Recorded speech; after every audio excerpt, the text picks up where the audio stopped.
Oh, and then you come here. You can sit here also. You can sit.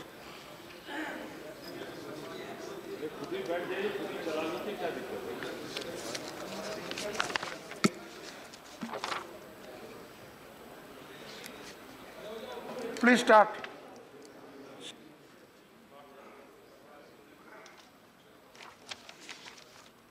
उपसभापति जी, मैं आपका धन्यवाद करता हूं कि आपने मुझे इस बिल पर बोलने का मौका दिया।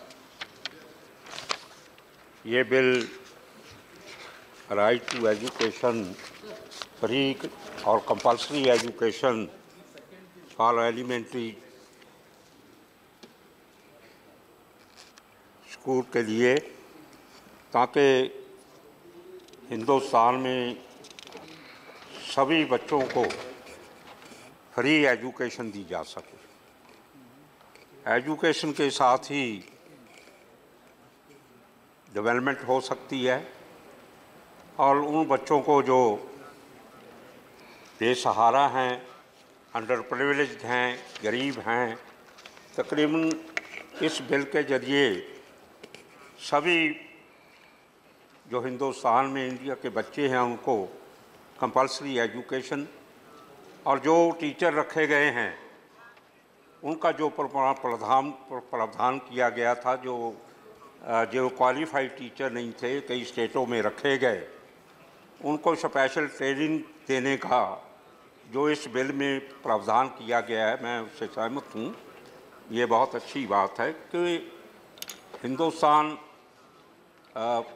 का देश है, उसमें तकरीबन गांव में आबादी बहुत ज़्यादा है और तकरीबन 80% के लोग गांव में रहते हैं।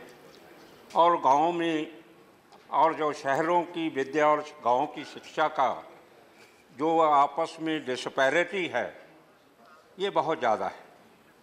ठीक है, ये प्रावधान किया गया 2002 में, इसको कॉन्स्टिट्यूशन में लाया गया, प्रेम्बल में लाया गया एजुकेशन के बारे में, और उसमें स्टैंडर्ड एजुकेशन के बारे में भी उसमें जिक्र किया गया। 2015 में भी अमेंडमेंट हुई। इन अमेंडमेंट के साथ कि इस मुल्क में एजुकेशन में जो आपस में डिस्पैरिटी है, मैं समझता हूँ एक बहुत बड़ा ये रीज़न है, वो उसको दूर करने के लिए क्वालिटी एजुकेशन की ज़रूरत है, मैं समझता हूँ।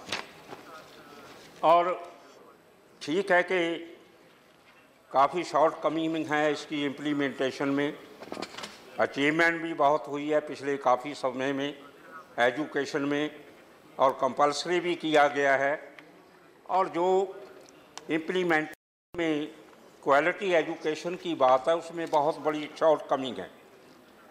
और मैं ये,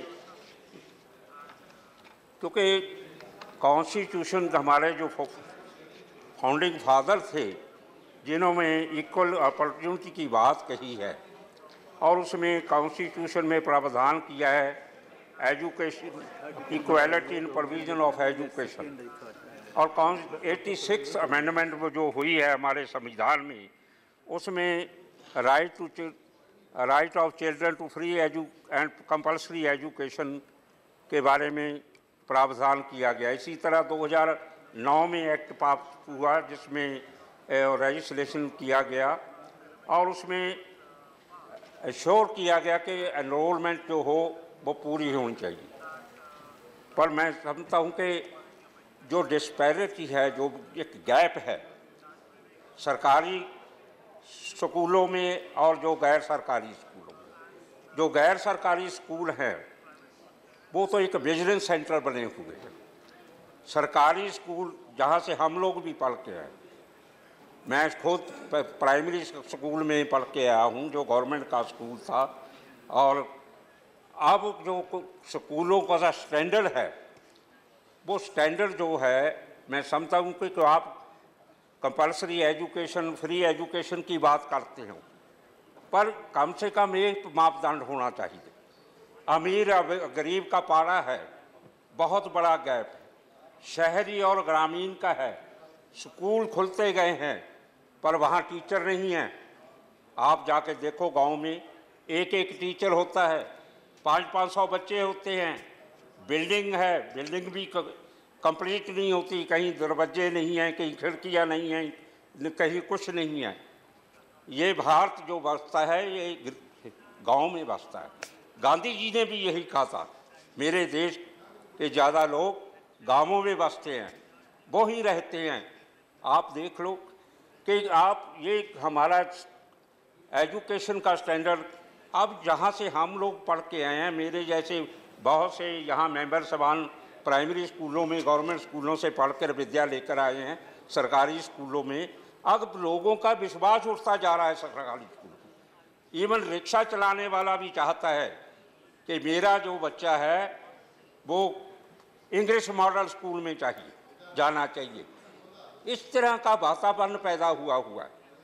अगर इस तरह का लोगों का विश्वास सरकारी स्कूलों पर नहीं है, वहाँ वो अपने बच्चे नहीं पढ़ाना चाहते, तो ये कमी है।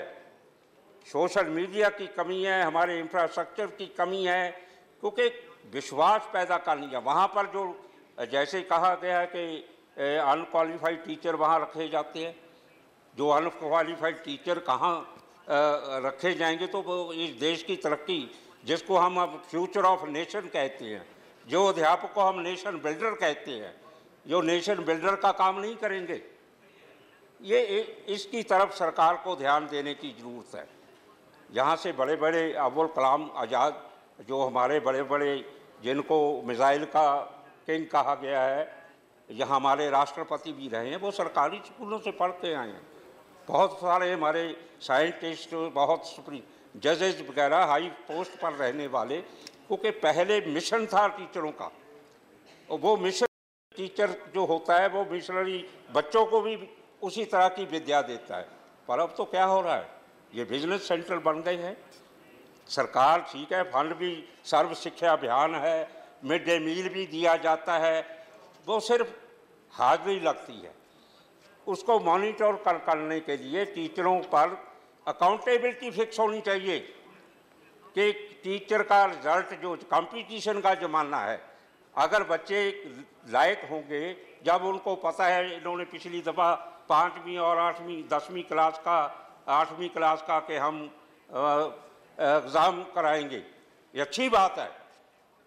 मैं तो कहता हूँ, मेरा सजेशन है कि कंपटीशन, जब बच्चा प्राइमरी में, जब हम पढ़ते थे, हम फट्टी पर लिखते थे, खुशखती के नंबर मिलते थे, ये सारी बातें कंपटीशन थोड़ी। अगर अच्छा लॉट पैदा करना है तो कंपटीशन इवन पहली, सेकंड, तीसरी, चौथी, ये जमातों में होना चाहिए। उसीलिए, क्योंकि पता है टीचर भी नहीं पढ़ाता कि 5वीं तक तो फेल ही नहीं करने। जो जब 6वीं में बच्चा जाता है तो उसको तो ABC नहीं आती, उसको गिनती नहीं आती, क्योंकि ये टीचर का रोल भी माफ करना, नेशन बिल्डर हम कहते हैं, क्योंकि ये फिर बिजनेस बनता जा रहा है। और फैसिलिटी हम प्राइवेट स्कूलों को, बिल्डिंग हम उनको जगह भी देते हैं, बिल्डिंग भी देते हैं, और उनको मॉनिटरी फंडिंग भी करते हैं। पर कभी किसी ने चेक किया है कि जो जिस कंडीशन पर इन स्कूलों को हम सुविधाएं देते हैं, क्या ये इकोनॉमिकल वीकर सेक्शन के बच्चों को दाखिला देते हैं, ये शेड्यूल कास्ट बच्चों को वहाँ दाखिला देते हैं, या उनके लिए ये कुछ करते हैं? कोई रिजल्ट नहीं।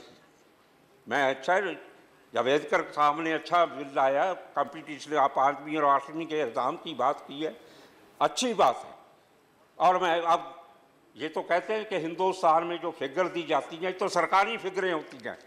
आप हम गांव से बिलोंग करते हैं, हमें पता है कि काफ़ी बच्चे तो वहाँ खाना खाकर घर आ जाते हैं, जो पढ़ने जाते हैं एलिमेंट्री स्कूलों में। ड्रॉप आउट कितना है, कभी ये भी चेक करना चाहिए कि गांव में स्कूलों में बच्चे कितने ड्रॉप आउट हैं, कितने % हैं। सारे हिंदुस्तान के बच्चों को शिक्षा देने का गवर्नमेंट सोचती है, सरकारें सोचती हैं, पर जो जावेदकर साहब, मैं मिनिस्टर साहब से भी ये कहना चाहूँगा, तो जो यहाँ खाना बदोश हैं हिंदुस्तान में, जो जिनको टपरीबाज कहा जाता है, जो एक जगह से दूसरी जगह पर जाते हैं, उनके बच्चों का क्या होगा? जिनका ना घर है ना बार है, आज यहाँ कल वहाँ परसों वहाँ। ऐसे हिंदुस्तान में बहुत सी फैमिली हैं जिनको सदियों से ना घर मिला, ना रहने को जगह मिली, ना स्कूल मिला।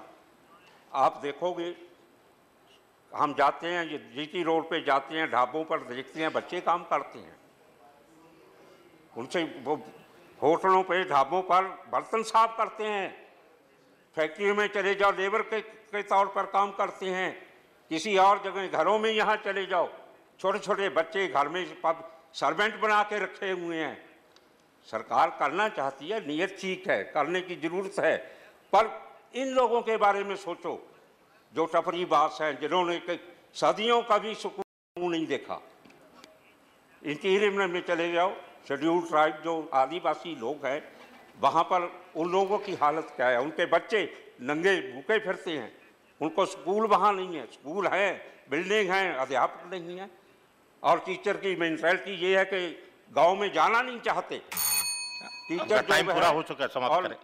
ये अभी तो शुरू किया है सर। नहीं, आपके पार्टी के और भी बोलने वाले हैं। मैं अपनी थोड़ी सी बातें करने के बाद, यहाँ ज़रूरत है कि सोशल चेंज लाने के लिए, इक्वालिटी लाने के लिए, ये इसको इम्प्लीमेंट करने के लिए तीन चीज़ें बहुत ज़रूरी हैं, मैं समझता हूँ।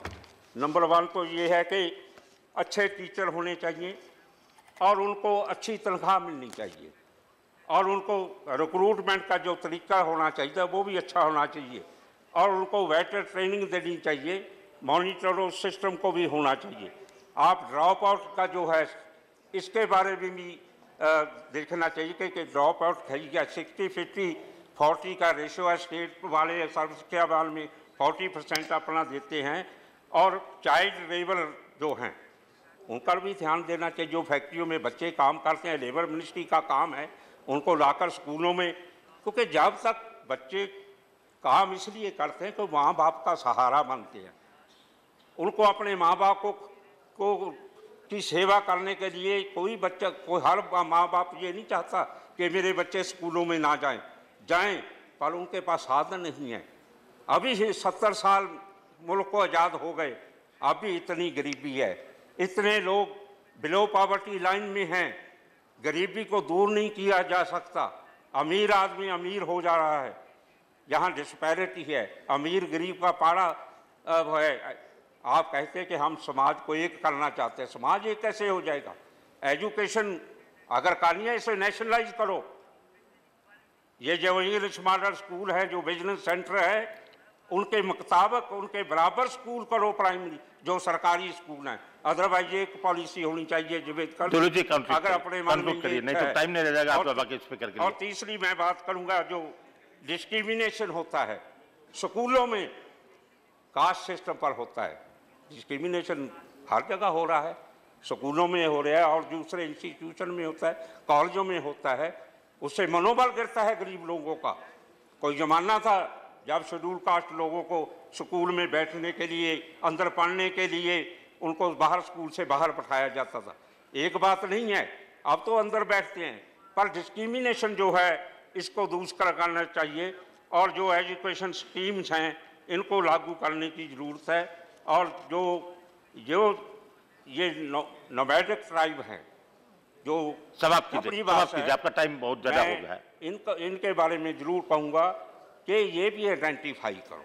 ऐसे लोग हैं, कई कम्युनिटी हैं जिनको स्कूल में सोशल मीडिया के राही, और ठीक है ये डाटा जो है ये फर्जी डाटे हैं, इसलिए इसी एजुकेशन सिस्टम को या तो सुधारिए या एक पॉलिसी बनाइए। ये जो पारा है, जो गरीबों का विश्वास उठ गया है सरकारी स्कूलों को, और इस विश्वास को मैं सही मैंने कहूँगा इम्प्लीमेंट तभी, ये राइट टू एजुकेशन या कंपल्सरी एजुकेशन की आप बात करते हैं, ये तभी पूरी होगी जब लोगों के मन में विश्वास हो और सरकारी स्कूलों में अपने बच्चों को भेजें।